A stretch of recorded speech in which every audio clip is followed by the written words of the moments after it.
మరొక పరిశుద్ధ దినం ఆత్మతో సత్యముతో ప్రభువును ఆరాధించిన నిమిత్తమై మిమ్మల్ని అందరినీ ప్రేమతో దేవుని సన్నిధానమునకు ఆహ్వానిస్తూ ఉన్నాను. మంచి దేవుడు, మన దేవుడు, శక్తిగల దేవుడు, మన జీవితాలను ఆత్మీయంగా మెరుగుపరుస్తూ ప్రతిదినం నూతనమైన వాత్సల్యత మనతో చూపుతూ మనను ఆశీర్వాదకరంగా దీవెనకరంగా నడిపిస్తున్న దేవుణ్ణి హృదయపూర్వకంగా ఆత్మతో సత్యంతో ఆరాధించుటకు మనం సిద్ధమై ఉండాలి. మన ఆరాధనకు ఆధారంగా పరిశుద్ధ గ్రంథము నుండి 134వ కీర్తన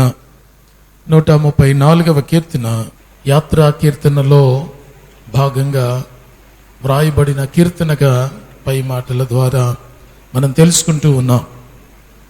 ఈ 134వ కీర్తన మనం దేవుణ్ణి సన్నుతించాలి, లేక దేవుణ్ణి మనం ఆరాధించాలి, లేక దేవుణ్ణి మనం గొప్ప చేయాలి అనే విషయాన్ని మనకు జ్ఞాపకం చేస్తూ ఉంది.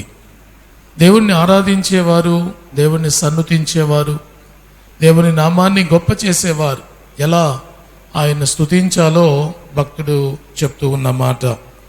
దేవుని మందిరంలో ఉండేవాళ్ళు, రాత్రి దేవుని పరిచర్యలో ఉండేవారు, దేవుని సేవ చేసేవాళ్ళు, మనమందరమట పరిశుద్ధ స్థలము వైపు మన చేతులెత్తి యెహోవాను సన్నుతించాలి.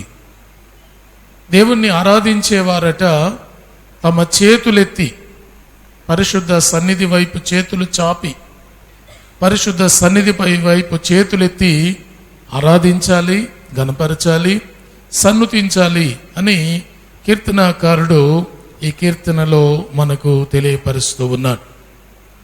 మన కీర్తన భాగాలు ఇప్పటి వరకు 133 కీర్తనలు ధ్యానించాం. ప్రతి ఆదివారం ఒక కీర్తన ధ్యానిస్తూనే ఉన్నాం. అన్ని కీర్తనలో దేవుణ్ణి స్తుతించే విధానాన్ని గురించి అనేక సత్యాలు మనకు వెల్లడి చేయబడ్డాయి. కానీ ఈ 134వ కీర్తన ఒక ప్రత్యేకమైన కీర్తనగా మనకు కనబడతా ఉంది. ఈ కీర్తన మనం ఆయన సన్నుతించాల్సిన విధానాన్ని, లేక మనల్ని మనము ఎలా దేవుణ్ణి ఆరాధించాలో మనకు స్పష్టంగా నేర్పిస్తూ ఉంది. చేతులెత్తి స్తుతించండి, చేతులెత్తి ప్రార్థించండి, చేతులెత్తి పాడండి, చేతులు పైకెత్తి దేవుని నామాన్ని ఆరాధించండి అనే మాట అనేక సందర్భాలలో మనం వింటూనే ఉంటాం.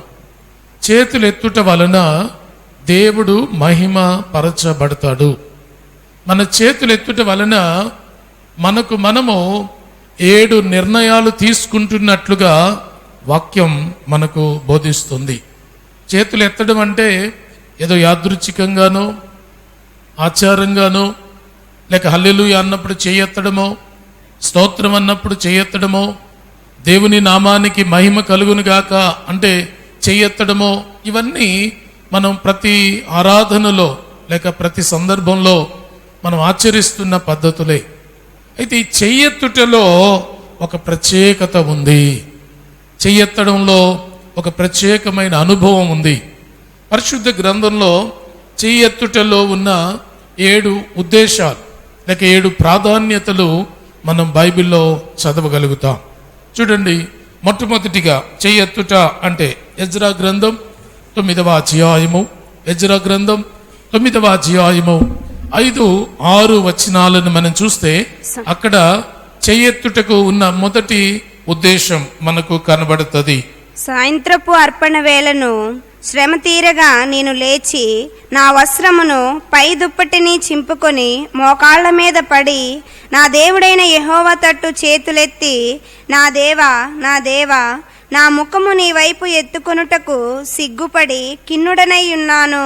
మా దోషములు మా తలలకు పైగా హెచ్చియున్నవి, మా అపరాధము ఆకాశమంత ఎత్తుగా పెరిగి ఉన్నది. ఇక్కడ ఎజ్రా దేవుని వైపు చేతులు ఎత్తుతూ ఉన్నాడు. ఎజ్రా చేతులు దేవుని వైపు చాపిన తర్వాత ఆయన చేస్తున్నది ఏమిటి అంటే పశ్చాత్తాపపడుట. చేతులెత్తుటలో ఉన్న మొదటి రహస్యం ఏమిటి అంటే మనం ఏమై ఉన్నామో, మన దోషం ఎంత ఉందో, మనం ఎంత పాపం చేసి ఉన్నామో ఈ పాపాన్ని, ఈ దోషాన్ని దేవుని ఎదుట ఒప్పుకొనుట, పశ్చాత్తాపపడుట. చేతులు ఎత్తడం అంటే దేవునికి మహిమ మాత్రమే కాదు, నీ జీవిత పరిశోధన కూడా అక్కడ ఉంది. చెయ్యెత్తి దేవుని ఎదుట పశ్చాత్తాపపడాలి. నీ జీవితంలో ఎంత దోషముందో, ఎంత పాపముందో అది జ్ఞాపకం చేసుకుని దేవుని సన్నిధానంలో చేతులెత్తాలి. యోబు గ్రంథంలో కూడా యోబు స్నేహితుడు ఒక అద్భుతమైన మాట అతనికి సూచనగా ఇచ్చాడు. యోబు గ్రంథం 11వ అధ్యాయము, యోబు గ్రంథం 11వ అధ్యాయము 13, 14, 15 వచనాలను మనం చూస్తే అక్కడ వ్రాయబడి ఉన్న మాట ఏమిటి అంటే, నీవు నీ మనస్సును తిన్నగా నిలిపిన ఎడల, నీవు నీ మనస్సును తిన్నగా నిలిపిన ఎడల, నీ చేతులు ఆయన వైపు చాపిన ఎడల, నీ చేతులు దేవుని వైపు చాపిన ఎడల, పాపము నీ చేతిలో నుండుట చూచి నీవు దాన్ని విడిచిన ఎడల, నీ గుడారములలో నుండి దుర్మార్గతను నీవు కొట్టివేసిన ఎడల, నిశ్చయముగా నిర్దోషివై నీవు సంతోషించెదవు, నిర్భయుడవై నీవు స్థిరపడియుందువు. యోబుకు తన స్నేహితుడు ఇస్తున్న సూచన, నీవు సురక్షితంగా ఉండాలి, నిర్భయంగా ఉండాలి, నెమ్మదిగా ఉండాలి, స్థిరపడి ఉండాలి అంటే నీ చేతులు దేవుని వైపు చాపు. చేతులు దేవుని వైపు చాపినప్పుడు నీ చేతులు ఎలా ఉన్నాయో, నీ చేతులు ఎలా ఉన్నాయో, నీ చేతులు ఎలాంటి దోషముతో నిండి ఉన్నాయో నీకు తెలుస్తుంది. చెయ్యెత్తుతే మన చేతి వాతావరణం మనకు తెలుస్తుంది. చెయ్యెత్తుతే ఈ చెయ్యి కల్మషంతో ఉందా, ఈ చెయ్యి మంచిగా ఉందా, దోషముతో ఉందా, మరకలతో ఉందా, మైలుతో ఉందా అని తెలియాలి అంటే దేవుని సన్నిధానంలో నీవు చెయ్యెత్తాలి. చెయ్యెత్తినప్పుడు నీ చేతలు నీకు తెలుస్తాయి. అయ్యో నేను పాపం చేశానే, అయ్యో నాకు దోషముందే, అయ్యో నాలో లోపముందే, అయ్యో నేను పొరపాటు చేశానే, అయ్యో నేను ఇలా చేయకుండా ఉండాల్సిందే. ఇవన్నీ ఎప్పుడు జ్ఞాపకం వస్తాయంటే దేవుని సన్నిధానంలోకి వచ్చి నీ చేతులు పైకెత్తినప్పుడు. మన చేతులు పైకెత్తినప్పుడు అట మన చేతులలో దోషం కనబడుతుంది అట. ఇక్కడ భక్తుడు అన్న మాట యోబు గ్రంథం 11వ అధ్యాయము 12వ వచన 14వ వచనాన్ని మనం చూస్తే, పాపము నీ చేతులలో ఉండుట నీవు చూచి నీవు దాన్ని విడిచిన ఎడల, నీ గుడారములో నుండి దుర్మార్గతను నీవు కొట్టివేయాలి. ఎప్పుడైతే చేతలు మనకు అర్థమవుతాయి, చేతులు ఎత్తుతామో నీ జీవితంలో ఉన్న దోషం, నీ కుటుంబంలో ఉన్న దోషం నీకు వెల్లడి చేయబడాలి. దేవుని సన్నిధానంలో చేయెత్తడము అంటే పశ్చాత్తాపపడుట, మన చేతలను మనం పరిశీలించుకునుట, నా నడతను నేను పరిశీలించుకునుట, నీ నడతను, నీ జీవితాన్ని, నీ బ్రతుకును నీవు పరిశీలించుకునుట. ఒకానొక దినం దేవాతి దేవుడు అబీమెలెకు అనే రాజుకు దర్శనమిచ్చాడు. అబీమెలెకును దర్శించినప్పుడు అబీమెలెకు షారా అనే అబ్రహాము భార్యను తన ఇంట చేర్చుకుని ఉన్నాడు. తన ఇంట చేర్చుకుని ఆమెను తన భార్యగా చేసుకోవాలని సిద్ధపడుతూ ఉన్నాడు. అప్పుడు దేవుడు అతనికి కనబడ్డాడు. కనబడి, అబీమెలెకు నీవు చేస్తుంది ఏమిటి? పరాయి వాడి భార్యను తెచ్చుకుని నీ ఇంట్లో పెట్టుకుంటావా? ఇది పాపం కాదా? ఇది నీకు అన్యాయం కాదా?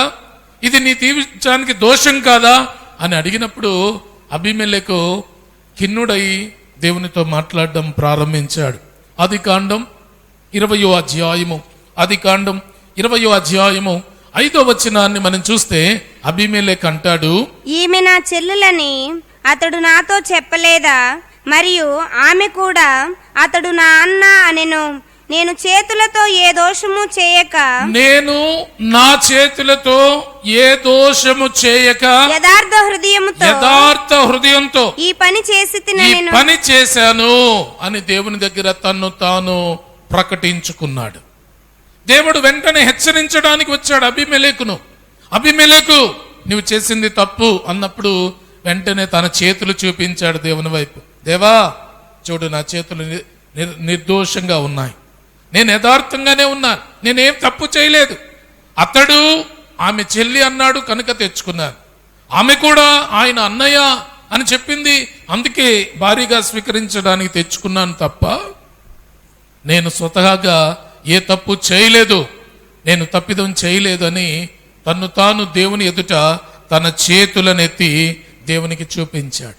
ఈరోజు నీవు నేను దేవుని ఎదుట నిర్దోషమైన చేతులు ఎత్తగలుగుతామా? పరిశుద్ధమైన చేతులు ఎత్తగలుగుతామా? ఏ మరక లేని చేతులు ఎత్తగలుగుతామా? ఈరోజు దేవుణ్ణి సన్నుతించడం అంటే ఏమిటో తెలుసా?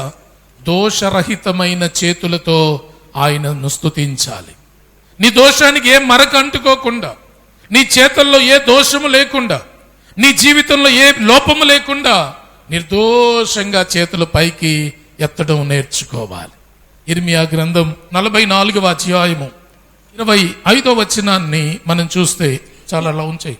ఇశ్రాయేలు దేవుడును సైన్యములకు అధిపతియు నగు యెహోవా ఈ మాట సెలవిచ్చుచున్నాడు.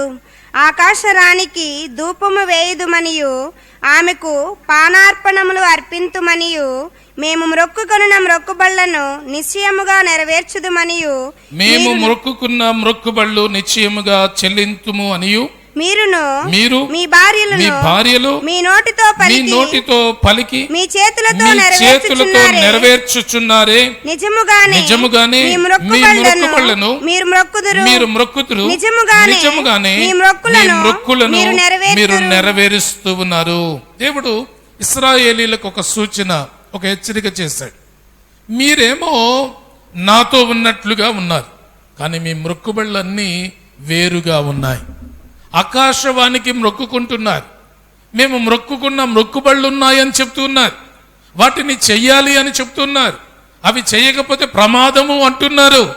మీ మొక్కుబళ్ళ వైపు మీరు అడుగులు వేస్తుంటే మీ చేతులు అపవిత్రమైపోవా అని దేవుడు వారికి ఒక ప్రశ్న వేశాడు.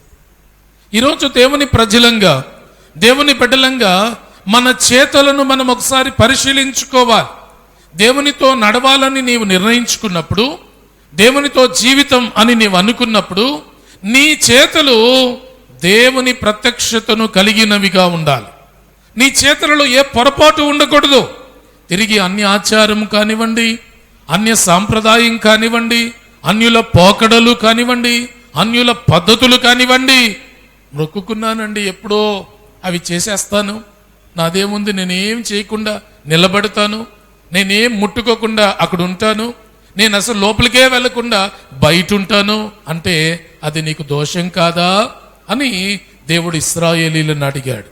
పిల్లలు, మన చేతులు దోషముతో నింపబడుతూ ఉన్నాయి. అందుకే మనము సన్నుతించలేకపోతున్నాము దేవుణ్ణి. మనం చేతులెత్తినా ఆయనకు సంతోషం లేదు. కారణం ఆ చేతులు రక్తముతో నిండి ఉన్నాయి.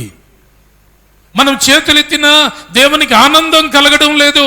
కారణం ఆ చేతులలో లోపము ఉన్నది. ఈ దినం మన జీవితాలను మనం పరిశోధించుకోవాలి. ఆయన ఎదుట నిర్దోషమైన చేతులు ఎత్తువారంగా మనం ఉండాలి. ఆయన ఎదుట నిర్దోషమైన జీవితం కలిగిన వారంగా మన జీవితాన్ని మనం కట్టుకోవలసిన అవసరత ఎంతైనా ఉంది. ఒకవేళ మన చేతులకు దోషం ఉంటేనట, మన చేతులు దోషముతో నిండి ఉంటేనట, యెషయా గ్రంథం 1వ అధ్యాయము 15-16 వచనాలు మనం చూస్తే, యెషయా గ్రంథం 1వ అధ్యాయము 15-16 వచనాల్లో వ్రాయబడిన మాట ఏమిటి అంటే, మీరు మీ చేతులు చాపునప్పుడు మిమ్మును చూడకుండా నా కన్నులు కప్పుకొందును. మీరు బహుగా ప్రార్థన చేసి మీరు ఎంత ప్రార్థన చేసినా నేను వినను. మీ చేతులు ఎందుకని? మీ చేతులు రక్తముతో నిండి ఉన్నాయి. మీరు చేతులు చాపినా నేను చూడను, మీరు చేతులు చాపినా నేను మీ పైన దృష్టి పెట్టను, మీరు చేతులు చాపినా నేను మీపై నా కృపను ఉంచును. ఎందుకు అంటే ఆ చేతులు మంచివి కాదు, ఆ చేతులు యోగ్యంగా లేవు, ఆ చేతులు పరిశుద్ధంగా లేవు, ఆ చేతులు రక్తముతో నిండి ఉన్నాయి. కనుక మీరు చెయ్యెత్తినా దేవునికి ఏం సంతోషం లేదు. మనం చేతులెత్తితే దేవునికి ఆనందం కలగాలి.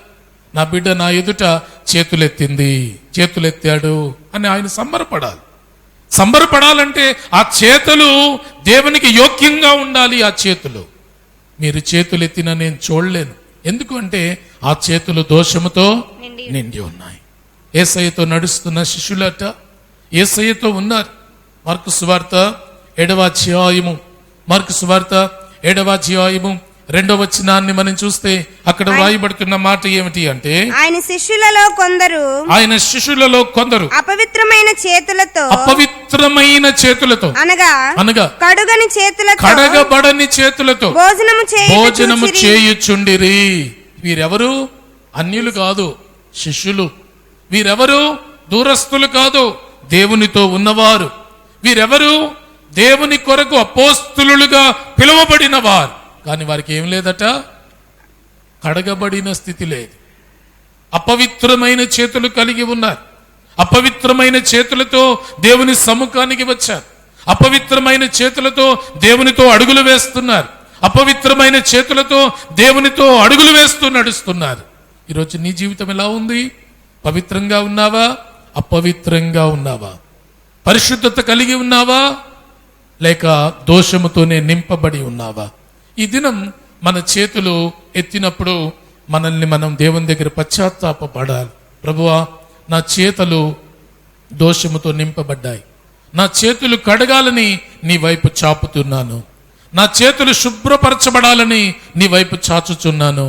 నా చేతుల్లో ఉన్న దోషమంతా పోవాలని నీ వైపు నేను చేతులు చాపుతున్నాను అనే శ్రేష్టమైన భావనతో మనం చేతులు ఎత్తాలి. కీర్తనాకారుడు 26వ కీర్తనలో దుష్టులైన మూర్ఖులైన వారిని గురించి ఆయన వ్రాస్తూ 10వ వచనంలో ఆయన అంటాడు, 26వ కీర్తన 10వ వచనం, వారి చేతిలో దుష్కార్యములు ఉన్నాయి, వారి కుడి చెయ్యి లంచముతో నిండి ఉన్నది. ఈరోజు నీ చెయ్యి ఎలా ఉంది? దోషంతో ఉందా? లంచాలతో, కట్నాలతో, కానుకలతో, లేక ఇతరుల దగ్గర తీసుకున్న అన్యాయపు సొమ్ముతో నీ చేతులు నింపబడితే ఆ చేతులు దేవునికి అంగీకారం కాదు. అది దేవుణ్ణి స్తుతించిన అనుభవం కాదు. అలాంటి దోషపూరితమైన చేతులతో నీవు దేవుణ్ణి వైపు చేతులు చాపినా ఆయన నిన్ను చూడడు, ఆయన ఆనందించడు. ఆయనను స్తుతించినా ఆయన నిన్ను కరుణించడు, ఆయన నిన్ను లక్ష్యము చేయడు. మన చేతులు అట యోగ్యమైనవిగా ఉండాలి. వీరి చేతులు అట పైన దుష్టులైన వారిని గురించి వ్రాస్తూ వచ్చాడు. వారు పోకిరి వాళ్ళు అని రాస్తూ వచ్చాడు, పనికి మళ్ళ వారు అని రాస్తూ వచ్చాడు. వారికి చివరిగా వారికి ఏమని టైటిల్ ఇచ్చాడంటే, వారి చేతుల నిండా దోషం ఉంది, లంచాలు తీసుకుంటున్నారు, అన్యాయం చేస్తూ ఉన్నారు, ఇతరులది దోచుకుంటున్నారు, ఇతరులవి కొలిగి ఉన్నారు, అన్యాయపు సొమ్ముతో వారి చేతులు నింపబడ్డాయి అని భక్తుడు రాస్తాడు. ఈరోజు నీ చేతులు దేనితో ఉన్నాయి? నీ చేతులు శుద్ధి చేసుకుని పవిత్రపరుచుకుని ఆయన ఎదుట చేతులు ఎత్తగలిగితే దేవుడు ఆ చేతులను చూచి సంతోషిస్తాడు. దేవుడు ఆ చేతులను చూచి ఆనందిస్తాడు. దేవుడు ఆ చేతులను చూచి ఉల్లసిస్తాడు. ఆయన మన ఆరాధనపై ఆసీనుడవుతాడు. చేతులు ఎత్తినప్పుడు ఆ చేతుల్లో మరకలుంటే, లేక దోషముంటే, లోపముంటే, అన్యాయముంటే, కాని తత్వముంటే ఆ దేవుడు దుఃఖపడుతూ ఉంటాడు. కనుక చేతులెత్తే మనము మొదటిగా పశ్చాత్తాపముతో మన చేతులు ఎత్తాలి. రెండవదిగా చేతులెత్తుట అంటే దానికి ఉండవలసిన రెండవ సూత్రం లేక రెండవ గుర్తు ఏమిటి అంటే, నెహెమ్యా గ్రంథం 8వ అధ్యాయము 5-6 వచనాలను మనం చూద్దాం. నెహెమ్యా గ్రంథం 8వ అధ్యాయము 5-6 వచనాలు. అప్పుడు ఎజ్రా అందరికంటే ఎత్తుగా నిలువబడి జనులందరూ చూచుచుండగా గ్రంథమును విప్పగానే జనులందరూ నిలువబడిరి. ఎజ్రా మన దేవుడైన యెహోవాను స్తుతింపగా జనులందరూ తమ చేతులెత్తి ఆమేన్ ఆమేన్ అని పలుకుచు నేలకు ముఖములు వంచుకొని యెహోవాకు నమస్కరించిరి. చేతులెత్తుట అంటే దేవుని వాక్యాన్ని అంగీకరించుట. ఎజ్రా దేవుని గ్రంథాన్ని తెరిచాడట, తెరిచి చదవడం ప్రారంభించాడట. ఇదిగో దేవుని మాటలు ఇవి, ఇదిగో దేవుని వాక్కు ఇది, ఇదిగో దేవుని ప్రత్యక్షత ఇది, ఇదిగో దేవుడు చెప్తున్న మాట ఇది అంటుంటే వాళ్ళందరూ ఏమంటున్నారట? Amen, amen అంటున్నారట. చేతులెత్తే సమయంలో ఆమెన్ అనే మాట నీ నోట ఉండాలి. ఆమెన్ అనే మాటకు అంగీకరిస్తున్నాను, ఈ వాక్యాన్ని నేను అంగీకరిస్తున్నాను, ఈ దేవుని మాట నేను అంగీకరిస్తున్నాను, ఈ దేవుని వాగ్దానాన్ని నేను అంగీకరిస్తున్నాను, ఈ దేవుని హెచ్చరికను నేను అంగీకరిస్తున్నాను, ఈ దేవుని గద్దింపును నేను అంగీకరిస్తున్నాను అని మనం చేతులెత్తవలసిన వారమై ఉన్నాం. ఎన్ని ఉన్నతమైన సందేశాలు మనం విన్నా, ఎన్ని ఘనమైన వాక్కులు దేవుని మాట నుండి మనం విన్నా, ఆమెన్ అనే చెయ్యి మనలో నుండి లేవదు. అసలు ఆమెన్ అనే మాట మనం పలకలేకపోతున్నాం. ఏదైనా దీవెన కలుగునుగాక అంటే ఆమెన్, వర్ధిల్లుదురుగాక అంటే ఆమెన్, నీకు ఆరోగ్యం వచ్చినగాక అంటే ఆమెన్. దేవుడు హెచ్చరించినప్పుడు ఆమెన్ అన్నావా? దేవుడు గద్దించినప్పుడు ఆమెన్ అన్నావా? దేవుడు నిన్ను సూటిగా నీతో మాట్లాడి నీవు పొరపాటు చేస్తున్నావు, నువ్వు తప్పుదం చేస్తున్నావు, నీవు కానితత్వంతో ఉన్నావు, నీవు అపవిత్రతలో ఉన్నావు అన్నప్పుడు ఆమెన్ అన్నావా? చాలాసార్లు అన్నాం. పాపము అనేసరికి ఓ గుంపుగా అందరి మీదకి వేస్తాం. మేమందరం పాపులం అంటారు. మేమందరం కాదు, నేను పాపిని అనాలి. నేను పాపిని అన్నాం. నీతిమంతులు అన్నామనుకోండి, నా లాంటి వాళ్ళు ఎవరున్నారండి అంటాం. పాపులు అన్నారనుకోండి, మేమందరం అలాంటి వాళ్ళమేనండి బాబు. అందరు గొడవ ఎందుకు? చాలాసార్లు మన జీవితంలో మంచి వాటి విషయంలో ఆమెన్ అంటున్నాం, కానీ దేవుని వాక్యం హెచ్చరించినప్పుడు, ఎజ్రా దేవుని గ్రంథాన్ని ఇప్పి వారందరిని హెచ్చరించాడు. మీ బాధ్యతలేమిటి, మీ పనులేమిటి, మీరు ఏం చేయాలి దేవుని కొరకు, ఎలా బ్రతకాలి, మీరు మీ పద్ధతులు ఎలా ఉండాలి, మీ జీవితం ఎలా ఉండాలి, మీ మాటలు ఎలా ఉండాలి, మీ తలంపులు ఎలా ఉండాలి, మీ చేతలు ఎలా ఉండాలి అని చెప్తా ఉంటే మహాదేవునికి స్తోత్రం అంటూ వారు ఏం చెప్తున్నారట? ఆమెన్ అని అంటున్నారట. ఒకానొక దినం ద్వితీయోపదేశ కాండంలో దేవుడు మోషేకు ఒక గొప్ప ఉన్నతమైన శాసనం ఇచ్చాడు. ద్వితీయోపదేశ కాండం 27వ అధ్యాయము 15వ వచనం నుండి 26వ వచనం వరకు దేనికి ఆమెన్ చెప్పాలో దేవుడు చెప్పాడు. ఇవన్నీ మంచి కాదు, అన్ని శాపాలే, అన్ని చెడ్డవే, అన్ని కానివే, కానీ దేవుడు వాటికి ఆమెన్ చెప్పమన్నాడు. మొదటి వచనం లేక 15వ వచనం 26వ వచనాన్ని మనం చదువుదాం. మిగతావన్నీ తర్వాత మీరు ఇంటికి వెళ్ళిన తర్వాత దేనికి ఆమెన్ అనాలో, దేవుడు దేనికి ఆమెన్ అనమన్నాడో మీరు తర్వాత ధ్యానించండి.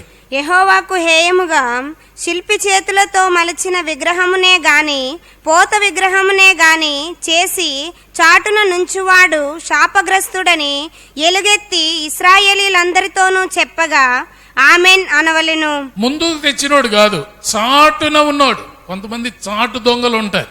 వాళ్ళు బయటికి కనబడరు, బయటికి వాళ్ళు భక్తిహీనులుగా కనబడరు, బయటికి వాళ్ళు విగ్రహారాధికులుగా కనబడరు.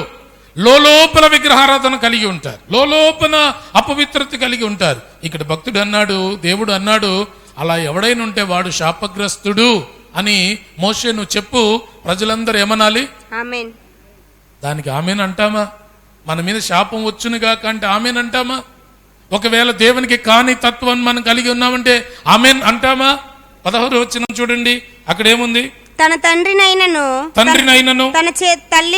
తల్లినైనను నిర్లక్ష్యము చేయువాడు శాపగ్రస్తుడని చెప్పగా ప్రజలందరూ ఆమెన్ అనవలెను. తల్లిదండ్రులను అలక్ష్యం చేస్తే శాపగ్రస్తుడు అని దేవుడు చెప్పమన్నాడు. చెప్పమంటే ప్రజలందరూ ఏమనాలట? ఆమెన్. మనం అసలు చూడం కదా తల్లిదండ్రుల్ని, మనం ఆమెన్ అని ఎలా చెప్పగలుగుతాం? చాలాసార్లు మనం అలక్ష్యం చేస్తాం. కనుక ఇవన్నీ ఆ దేవుడు మనల్ని పరీక్షించడానికి చెప్పాడు. వాళ్ళందరినీ ఇదిగో ఇదంతా శాపగ్రస్తమైన వచనం. ఆశీర్వాద వచనానికైతే ఆమెన్ అంటాం, ఆశీర్వాద వచనానికైతే ఆమెన్ అంటాం, కానీ శాపగ్రస్తమైన వచనాలకు కూడా ఏం చెప్పాలట? ఆమెన్. ఎందుకని? ఇది దేవుని మాట. ఎవరి మాట? దేవుని మాట. దేవుని మాటను అంగీకరించువాడు క్షేమం కలిగి ఉంటాడు. హల్లెలూయా. ఇది మనిషి మాట కాదు, ఇది మనిషి మాట కాదు. ఈ గ్రంథం ఎవరి మాట? దేవుని మాట. ఈ గ్రంథంలో శాపమున్నా లేక దీవెనమున్నా ఆశీర్వాదమున్నా, కష్టమున్నా, నష్టమున్నా దానంతటికి మనం ఏం చెప్పాలి? ఆమేన్. ఆమేన్ అని చెప్పాలి. తప్పదు. ఎందుకంటే దేవుని మాట అంగీకరించాలి. దేవుని మాట అంగీకరించిన వాడట సామెతల గ్రంథం మొదటి అధ్యాయము 33వ వచనాన్ని మనం చూస్తే అక్కడ వ్రాయబడుతున్న మాట ఏమిటి అంటే, నా ఉపదేశమును అంగీకరించువాడు నా ఉపదేశమును అంగీకరించేవాడు సురక్షితముగా నివసించును. వాడు కీడు వచ్చునన్న భయము వాడికి కీడు వచ్చును అన్న భయము లేకుండా నెమ్మదిగా ఉండును. వాక్యాన్ని గైకొంటేనట క్షేమమట, సురక్షితంగా ఉంటారట. ఎవరు వాక్యాన్ని గైకొంటారో, అంగీకరిస్తారో వారు సురక్షితంగా నివసిస్తారు. వారికి భయం ఉండదు, నెమ్మదికరమైన జీవితం కలిగి ఉంటారు. ప్రియులారా, ఈరోజు మనం దేవుని సముఖానికి వచ్చి చేతులు ఎత్తుతున్నాము అంటే దానికి రెండవ గుర్తు ఏమిటో తెలుసా? నేను దేవుని మాట అంగీకరిస్తున్నాను, నేను దేవుని మాటకు లోబడుతున్నాను, నేను దేవుని మాటను ఉన్నది ఉన్నట్లుగా గైకొనుచున్నాను అని చెప్పడానికి సూచనగా మనం చేతులెత్తాలి. కానీ చాలాసార్లు అనుకూల సమయంలో చేయెత్తుతాం, ఇబ్బందికరమైన సమయంలో మనం చెయ్యెత్తలేకపోతున్నాం. చెయ్యెత్తుట అంటే దేవుని వాక్యాన్ని నేను అంగీకరిస్తున్నాను అని చెప్పుట. చాలా మంది చెయ్యెత్తుతారు కానీ హృదయంలో అంగీకరించలేకపోతూ ఉన్నారు. వాక్యం చెప్తుంది, ఇర్మియా గ్రంథం 11వ అధ్యాయము 3వ వచనాన్ని మనం చూస్తే అక్కడ వ్రాయబడుతున్న మాట, ఇశ్రాయేలు దేవుడైన యెహోవా సెలవిచ్చినదేమనగా, ఈ నిబంధన వాక్యములను విననొల్లని వాడు శాపగ్రస్తుడు. ఈ వాక్యాన్ని ఎవరైనా వినకపోయినా, విని దానిని గైకొనకపోయినా, దాన్ని అంగీకరించకపోయినా వారెవరు? శాపగ్రస్తులు. అవును ప్రియులారా, దేవుని వాక్యానికి ఎప్పుడు లోబడే వాళ్ళంగా మనం ఉండాలి. ఎప్పటికీ దేవుని వాక్యాన్ని అవును, నిజము, ఆమెన్ అనాలి. మనం ఆమెన్ అనాలి అంటే మన చేతులు ఎత్తేసేయాలి. ప్రభువా, నీ వాక్యానికి నేను లోపడుతున్నాను, నీ వాక్యాన్ని నేను అంగీకరిస్తున్నాను, నీ వాక్యాన్ని నేను పాటిస్తున్నాను, నీ వాక్యం పట్ల నేను ఆసక్తి కలిగి ఉన్నాను అని చెప్పడానికి మనం చేతులు పైకెత్తాలి. కానీ విచారకరం ఏమిటి అంటే, వింటామట, దేవుని కార్యాలు చూస్తామట, దేవుని మాటలు ధ్యానిస్తామట, కానీ వాటిని అనుసరించమట, వాటిని గైకొనమట. దానికి భక్తుడు ఏమన్నాడంటే, యెషయా ప్రవచన వాక్యాన్ని పౌలు చూపిస్తూ అపోస్తుల కార్యములు 28వ అధ్యాయం, అపోస్తుల కార్యములు 28వ అధ్యాయము 27వ వచనాన్ని మనం చూస్తే అక్కడ చెప్పబడిన మాట ఏమిటి అంటే, ఈ ప్రజలు కన్నులారా చూచి చెవులారా విని మనసారా గ్రహించి నా వైపు తిరిగి నా వలన స్వస్థత పొందకుండునట్లు వారి హృదయం క్రొవ్వియున్నది. హృదయం లోపడడం లేదో, హృదయం మాట వినడం లేదో, హృదయానికి పట్టడం లేదు వాక్యం, హృదయం అలక్ష్యం చేస్తా ఉంది, హృదయం లోపడడం లేదు. హృదయానుసారంగా వాక్యానికి అవును, ఆమెన్ అని అనలేకపోతున్నాం. కొన్నిసార్లు పెదవుల్లోంచి ఆమెన్ వస్తుంది, హృదయపూర్వకంగా చెప్పలేం. దేవుడు నీ మాట పెదవుల నుండి వస్తుందా, హృదయాంతరంగం నుండి వస్తుందా చూడగలడు. దేవుడికి సమస్తం తెలుసు. నీవు చేతులు ఎత్తుతున్నప్పుడు నిజంగా ఈ వాక్యాన్ని నేను అంగీకరిస్తున్నాను అని చెప్పి చెయ్యెత్తుతున్నావా, లేక హృదయాన్ని కఠినపరుచుకొని ఊరికనే చెయ్యెత్తుతున్నావా? ఇది కూడా దేవునికి బాగా తెలుసు. విలాప వాక్యములోనికి మనం వెళ్తే, విలాప వాక్యములు 3వ అధ్యాయము 41వ వచనాన్ని మనం చూస్తే అక్కడ వ్రాయబడుతున్న మాట ఏమిటి అంటే, ఆకాశమందున్న దేవుని తట్టు మన హృదయమును మన చేతులను ఎత్తుకొందము. మనము మన హృదయాన్ని ఎత్తుకోవాలి, చేతులను ఎత్తుకోవాలి. చేతితో పాటు ఏమి లేవాలి? హృదయం కూడా దేవుని వైపు తిరగాలి. మన చేతులు మాత్రమే కాదు, నీ హృదయంలో నుండి రావాలి. ఆమెన్, అవును అనే మాట నీ హృదయాంతరంగంలో నుండి రావాలి. అందుకే భక్తుడు అన్నాడు, మన హృదయాలు ఎత్తుకోవాలి, తద్వారా చేతులు కూడా ఆయన వైపు మనం చాపి ఉంచాలి అని భక్తుడు చెప్తాడు. మనం మన చేతులు పైకెత్తి మన హృదయాన్ని దేవుని వైపు చాపి దేవుని వాక్యాన్ని అంగీకరించే వాళ్ళముగా మనం ఉండాలి. 119వ కీర్తన 48వ వచనాన్ని మనం చూస్తే అక్కడ వ్రాయబడుతున్న మాట, 119వ కీర్తన 48వ వచనం, నాకు ప్రియముగానున్న నీ ఆజ్ఞల తట్టు, నాకు ప్రియముగా ఉన్న నీ ఆజ్ఞల తట్టు నా చేతులెత్తెదను, నా చేతులెత్తుతూ ఉన్నాను. దేవా, నీ ఆజ్ఞల తట్టు నా చేతులెత్తుతూ ఉన్నాను. నీ ఆజ్ఞల వైపు నా చేతులు చాపుకుంటున్నాను. ఇదిగో చెయ్యెత్తి అవును ఆమెన్ అని నేను చెప్తున్నాను అని భక్తుడు చెప్తున్నాడు. ప్రియ సహోదరి సహోదరుడా, మరి నీ ఉద్దేశం ఏమిటి? నీవు చేతులు ఎత్తుతున్నప్పుడు నీ హృదయపూర్వకంగా దేవుని మాటను అంగీకరిస్తూ చేయెత్తుతున్నావా? అంగీకరిస్తూ దేవుని వైపు చేతులు చాపుతున్నావా? అర్ధాంగీకారంతోనూ లేక హృదయం కఠినంగా ఉండి ఆచారపరంగా అందరూ చెయ్యెత్తారని చెయ్యెత్తుతుంటే దానివల్ల దేవునికి స్తుతి కలగదు, దానివల్ల దేవునికి మహిమ కలగదు, దానివలన దేవునికి ఆనందం కలగదు. మనం చెయ్యెత్తుతున్నాము అంటే రెండవ భావం ఏమిటో తెలుసా? దేవుని వాక్యాన్ని నేను అంగీకరిస్తున్నాను, దేవుని వాక్యానికి నేను లోబడుతున్నాను, దేవుని వాక్యాన్ని అవును అని నేను చెప్తున్నాను, దేవుని వాక్యం నిజము అని నేను చెప్తున్నాను అని చెప్తేనే మనం చేతులు ఎత్తాలి. కనుక చేయి ఎత్తుట అంటే మొదటిగా పశ్చాత్తాపడుట, రెండవదిగా చెయ్యెత్తుట అంటే మనం దేవుని వాక్యాన్ని అంగీకరించుట, మూడవదిగా చెయ్యెత్తుటలో ఉన్న మూడవ ఆంతర్యం ఏమిటి అంటే 63వ కీర్తన 6వ వచనాన్ని మనం చూస్తే 63వ కీర్తన 6వ వచనంలో రాయబడుతున్న మాట, కాగా నా జీవిత కాలమంతయు నేనిలాగున నిన్ను స్తుతించెదను, నీ నామమును బట్టి నా చేతులెత్తెదను. నీవు నాకు సహాయకుడవై ఉంటివి, నీ రెక్కల చాటున శరణు జొచ్చి ఉత్సాహధ్వని చేసేదను. ఇక్కడ భక్తుడు దేవుణ్ణి స్తుతించడానికి చేతులెత్తుతున్నాడు. ఏమంట? దేవుని ఉత్సాహగానము చేయడానికి, దేవుని ఉన్నతంగా పొగడడానికి, దేవుణ్ణి గణపరచడానికి చేతులెత్తాడు. ప్రభువా, నిన్ను స్తుతించుటకు నా చేతులు నేను పైకెత్తుతున్నాను. మూడవదిగా మనం చెయ్యెత్తామంటే దేవుణ్ణి స్తుతించుట, దేవుణ్ణి స్తుతించే మనసు కలిగి ఉండుట, దేవుణ్ణి ఉత్సాహ ధ్వానము చేయుట కొరకు, దేవుణ్ణి గణపరచుట కొరకు మనం చెయ్యెత్తాలి. ఎందుకు అంటే దేవుణ్ణి స్తుతించుట మంచిది. 92వ కీర్తన 1వ వచనాన్ని మనం చూస్తే 92వ కీర్తన 1వ వచనం, యెహోవాను స్తుతించుట మంచిది, యెహోవాను స్తుతించుట మంచిది, మహోన్నతుడా మహోన్నతుడా నీ నామమును కీర్తించుట మంచిది. దేవుణ్ణి స్తుతించడం మంచిది. దేవుణ్ణి స్తుతించడం అంటే స్తోత్రం స్తోత్రం స్తోత్రం అండమా? దేవుణ్ణి స్తుతించడం అంటే నీ శక్తి కొలది దేవుణ్ణి ఆరాధించటం. నీకెంత శక్తి ఉందో, నీకెంత బలముందో, నీకెంత సామర్థ్యం ఉందో, నీవెంత శక్తి యుక్తులు కలిగి ఉన్నావో వాటన్నిటిని ఉపయోగించి దేవుణ్ణి ఆరాధించాలి.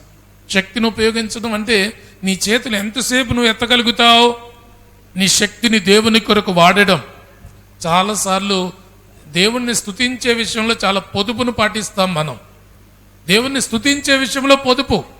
అమ్మో, చెయ్యెత్తితే చేతులు లాగేస్తాయేమో, అయ్యో నోరు గట్టిగా ఉపయోగిస్తే నోరు గొంతు పోతదేమో, గట్టిగా మాట్లాడితే నీరసం వస్తుందేమో, గట్టిగా దేవుణ్ణి గణపరిస్తే బలహీనమైపోతానేమోనని చాలాసార్లు మన శక్తిని దాచుకుని దేవుని ఆరాధించాలనుకుంటాం. శక్తిని దాచుకుని దేవుణ్ణి ఆరాధించి వాళ్ళు దేవుణ్ణి మెప్పించు వాళ్ళు కాదు. దేవుణ్ణి ప్రేమిస్తేనట మార్కు సువార్త 12వ అధ్యాయము 30వ వచనాన్ని మనం చూస్తే, మార్కు సువార్త 12వ అధ్యాయము 30వ వచనంలో దేవుణ్ణి ప్రేమించిన వారు ఎలా ప్రేమించాలట? నీవు నీ పూర్ణ హృదయముతోను, నీ పూర్ణ హృదయముతో, నీ పూర్ణ ఆత్మతోను, నీ పూర్ణ ఆత్మతో, నీ పూర్ణ వివేకముతోను, నీ పూర్ణ వివేకముతో, నీ పూర్ణ బలముతోను, నీ పూర్ణ బలముతో, నీ దేవుడైన ప్రభువును అన్ని పూర్ణంగా ఉండాలా. ఏదో సగం సగం కాదు. నువ్వు పాడావంటే ఎంత స్వరం ఉందో అంత స్వరం ఉపయోగించాల. నువ్వు నాట్యం చేసావంటే ఎంత బలముందో అంత బలాన్ని ఉపయోగించాల. నువ్వు చేతులు ఎత్తావంటే నువ్వు ఎంత వరకు దేవుని కొరకు చేయెత్తగలవో అంతవరకు దేవుని కొరకు వాడాలి. శక్తిని ఉపయోగించడమే దేవునికి నిజమైన స్తుతి, ఆరాధన. ఈరోజు మన శక్తి కొలది దేవుణ్ణి ఆరాధిస్తున్నామా? మన శక్తిని ఎంత ఉపయోగిస్తున్నామా? దేవుణ్ణి గణపరచాలని వచ్చాం, దేవుణ్ణి ఆరాధించాలని వచ్చాం. ఎంత ఎంత మృదువుగా, ఎంత సుఖంగా, ఎంత సౌఖ్యంగా, ఏమాత్రం కదలకుండా, నోరు పెగలకుండా, చేతులు ఎత్తకుండా, ఏమి కష్టపడకుండా దేవుణ్ణి స్తుతించాలనుకుంటాం. ఎంత విచారకరం! నిజంగా ఉప్పొంగిన హృదయాన్ని నువ్వు కలిగి ఉంటే, నిజంగా దేవుడు నా దేవుడు గొప్ప దేవుడు, ఆయన ఉన్నతుడు, ఆయన నా జీవితంలో అద్భుతమైన కార్యాలు చేశాడు, ఆయన లేకపోతే నేను లేను అనే భావన నీలో ఉంటే నీవు శక్తినంతా ఉపయోగించి దేవుణ్ణి ఆరాధించే వ్యక్తివిగా ఉంటా. దావీదుని గురించి వ్రాయబడుతుంది 2వ సమూయేలు గ్రంథం 6వ అధ్యాయము, 2వ సమూయేలు గ్రంథం 6వ అధ్యాయము 13, 14 వచనాలు మనం చూస్తే అక్కడ దావీదుని గురించి వ్రాయబడిన మాట ఏమిటో తెలుసా?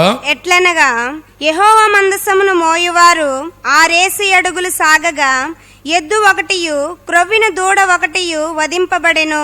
దావీదు నారతో నేయబడిన ఏఫోదును ధరించిన వాడై శక్తి కొలది యెహోవా సన్నిధిని నాట్యమాడుచుండెను. దావీదు ఏం చేస్తున్నాడట? శక్తి ఏఫోదును ధరించిన వాడై శక్తి కొలది దేవుణ్ణి నాట్యముతో ఆరాధిస్తూ ఉన్నాడు. శక్తి కొలది. ఈరోజు నీ శక్తి ఎంత? నీ సామర్థ్యం ఎంత? నీ శక్తి కొలది ఎప్పుడైనా ఆరాధించావా? శక్తి కొలది ఎప్పుడైనా దేవుని గణపరిచావా? శక్తి కొలది దేవుని కొరకు నీవు నిలిచావా? చాలాసార్లు స్తుతిస్తూ ఉంటే కొంతమంది నిలవడం కూడా నిలవరు, శక్తి కోల్పోతుంటారు. ఆ శక్తిని ఉపయోగించాలి. దేవుని కొరకు నిలిచినప్పుడు మనం ఏం బలహీనులం అవ్వం. చేతులు చాపినప్పుడు మన చేతులు బలహీనం అవ్వవు. శక్తినంతా దేవుని కొరకు ఉపయోగించడమే నిజమైన ఆరాధన. హల్లెలూయా. నీ శక్తి కొలది దేవుని దగ్గర నిలవాలి, శక్తి కొలది నీ చేతులు ఎత్తాలి, శక్తి కొలది నాట్యం చేయాలి, శక్తి కొలది స్తుతులు చేయాలి, శక్తి కొలది దేవుణ్ణి గణపరచాలి. అది దేవుడికి ఇష్టమైంది. శక్తితో చేయాలి తప్ప మృదువుగా కాదు. చాలాసార్లు కొంతమంది స్తోత్రం స్తోత్రం అంటారు కానీ వాళ్ళ శరీరంలో ఏ బలాన్ని ఉపయోగించారు దేవుని కొరకు. దేవుని కొరకు నీ బలాన్ని ఉపయోగించాలి, నీ శక్తిని ఉపయోగించాలి, నీకున్న సామర్థ్యాన్ని ఉపయోగించాలి, నీకున్న మేధస్సును ఉపయోగించాలి, నీకున్న హృదయాన్ని ఉపయోగించాలి. పూర్ణ హృదయం, పూర్ణ వివేచన, పూర్ణ జ్ఞానం దేవుణ్ణి ఆరాధించడానికి ఉపయోగించవలసిన వారమై ఉన్నాం. తెస్సలోనికలకు రాస్తూ అపోస్తలుడైన పౌలు చెప్తాడు, తెస్సలోనికలకు రాసిన మొదటి పత్రిక 1వ అధ్యాయము, తెస్సలోనికలకు రాసిన మొదటి పత్రిక 1వ అధ్యాయము 4-5 వచనాలను మనం చూస్తే అక్కడ వ్రాయబడుతున్న మాట ఏమిటి అంటే, ఏలయనగా దేవుని వలన ప్రేమింపబడిన సహోదరులారా, మీరు ఏర్పరచబడిన సంగతి అనగా మా సువార్త మాటతో మాత్రము గాక, మా సువార్త మాటతో మాత్రము కాక శక్తితోను పరిశుద్ధాత్మతోను సంపూర్ణ నిశ్చయతతోను మీ యొద్దకు వచ్చి ఉన్న సంగతి మీకు తెలియను. ఈరోజు ఈ సువార్తను మేము ఊరికి మాటలు చెప్పి, కళ్ళబొల్లి కబుర్లు చెప్పి, లేక మీకు ఏదో మెప్పించడానికి మాటలతో ఈ సువార్త మీ దగ్గరికి మేము తీసుకురాలేదు. ఎలా తీసుకుని వచ్చాము? దీన్ని శక్తితో తీసుకుని వచ్చాం. ఇది శక్తి గల వాక్కు, ఇంకా పరిశుద్ధాత్మతో నింపబడినది, పూర్ణ నిశ్చయతతో నింపబడి ఉన్నది. ఇది మీ దగ్గరికి శక్తి గల మాటగా తీసుకుని వచ్చాం. ఈరోజు నీవు నేను ఆ శక్తిని ఉపయోగించి ఇతరుల ఎదుట దేవుణ్ణి స్తుతించగలుగుతున్నామా?